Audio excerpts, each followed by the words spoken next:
નમસ્કાર મિત્રો, ચોપડા વિતરણની ડિજિટલ એપ્લિકેશન યુઝ કરવા માટે સૌપ્રથમ આપનું ક્રોમ બ્રાઉઝર ઓપન કરો. તો આપણી એપ્લિકેશનની લિંક distrobook.store ઓપન કરો. ત્યાં તમને ઉપર લોગિન બટનની બાજુમાં ઇન્સ્ટોલનું બટન દેખાશે. ત્યાંથી એપ્લિકેશન ઇન્સ્ટોલ કરો. એપ્લિકેશન ઇન્સ્ટોલ થયા બાદ એ તમને એપ્લિકેશન ડ્રોવરમાં બધી એપ્લિકેશનની જેમ જ દેખાશે. ઓકે, આપણી એપ્લિકેશન ઇન્સ્ટોલ થઈ ગઈ છે ડિસ્ટ્રોબુક. ઓકે, એના પર ક્લિક કરીશું, એ ઓપન થશે. ત્યાંથી આપણે લોગિન કરીશું. ઉપર જમણી બાજુ બટન છે, અહીંયા આપણા બધા પોઈન્ટનું લિસ્ટિંગ છે. તમે જે બી પોઈન્ટ ઉપર સેવા આપતા હો એ પોઈન્ટ ઉપર ક્લિક કરવાની. ત્યાં પોઈન્ટ ઉપર સેવા આપતા તમામ કર્મચારીઓના નામ દેખાશે. ત્યાં તમારા નામ ઉપર ક્લિક કરો, તમને ઓટીપી આવશે, ઓટીપી એન્ટર કરો.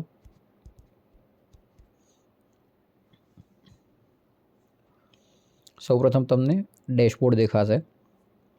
ડેશબોર્ડમાં તમને એ દેખાશે કે તમારી જોડે કેટલો સ્ટોક છે, તમારી જોડે ઓન હેન્ડ કેશ કેટલી છે અને આજે તમે કેટલા ડઝન ચોપડાનું વિતરણ કર્યું. બરાબર,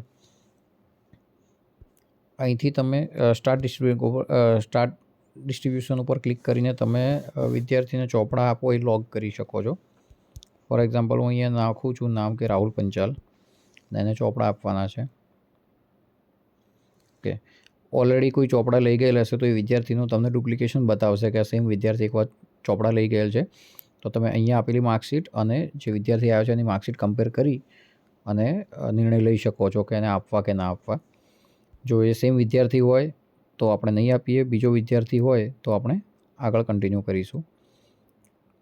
ધારો કે આ બીજો વિદ્યાર્થી છે તો આપણે પ્રોસીડ કન્ટિન્યુ એની વે કરીશું. ત્યાંથી વિદ્યાર્થીની માર્કશીટ અપલોડ કરીશું. ઓકે,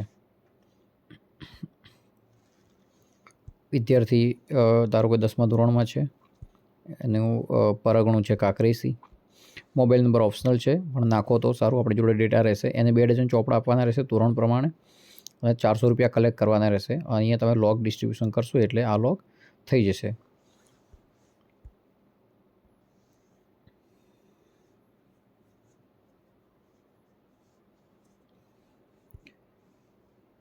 ઓકે, હવે આ તમે જે વિદ્યાર્થીને ચોપડા આપ્યા એ પ્રમાણે તમારું ડેશબોર્ડ બી અહીંયા અપડેટ થઈ જશે. સ્ટોક એટલો ઘટી જશે.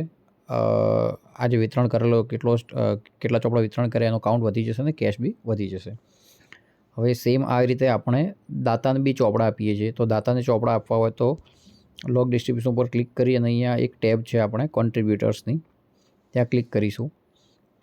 એટલે અહીંયા આપણને 2026 માટેના જેટલા બી ચોપડાના દાતા છે બધાનું લિસ્ટ અહીંયા આવી જશે. બરાબર, અહીંયા તમે એ પર્ટિક્યુલર દાતાને સર્ચ કરી અને એમને ચોપડા વિતરણ કરી શકો છો. દાખલા તરીકે આપણે વૈભવભાઈને લઈ લઈએ કે વૈભવ તેજાભાઈ પંચાલ બાળવા. એમને આપણે જેટલા બી ચોપડા આપીએ, ફોર એક્ઝામ્પલ એમને આપણે 3 ડઝન ચોપડા આપીએ છીએ. એ લોગ કરશો. દાતા જોડેથી આપણે કોઈ પૈસા કલેક્ટ કરતા નથી એટલે આ સ્ટોકમાંથી માઇનસ થશે પણ તમારી જોડે કેશમાં વધારો નહીં થાય. ઓકે, એ લોગ કરી શકો છો. આ કરવાથી આ દાતા ચોપડા લઈ ગયેલ જેવું માર્ક થઈ જશે એટલે બીજા પોઈન્ટ ઉપર અથવા આપણા જ પોઈન્ટ ઉપર ફરીથી એ દાતા દેખાશે નહીં. ફોર એક્ઝામ્પલ અહીંયા હું ફરીથી આવું છું અને અહીંયા વૈભવભાઈનું નામ સર્ચ કરું છું તો દેખો મને બતાડશે કે વૈભવભાઈ તેજાભાઈ ઓલરેડી એમને આપણે ગિફ્ટ કરી દીધેલા છે 3 ચોપડા. કોણે કર્યા, ક્યાંથી કર્યા અહીંયા દેખાઈ જશે. બરાબર, હવે બીજી વાત એ કરવાની કે આપણે જે બી વિદ્યાર્થી ચોપડા લેવા આવે એને આપણે એવું પ્રોત્સાહન આપીશું કે એ આપણા સન્માન સમારોહ માટેનું ફોર્મ ભરે.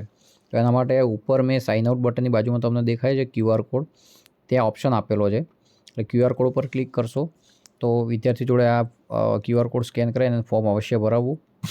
લિંક પણ આપેલી છે અને કોઈ વિદ્યાર્થીને આ લિંક વોટ્સઅપ પર જોઈતી હોય તો તમે શેર ઓન વોટ્સઅપ કરશો, એનો મોબાઈલ નંબર નાખશો એટલે સીધી એને વોટ્સઅપ થઈ જશે લિંક.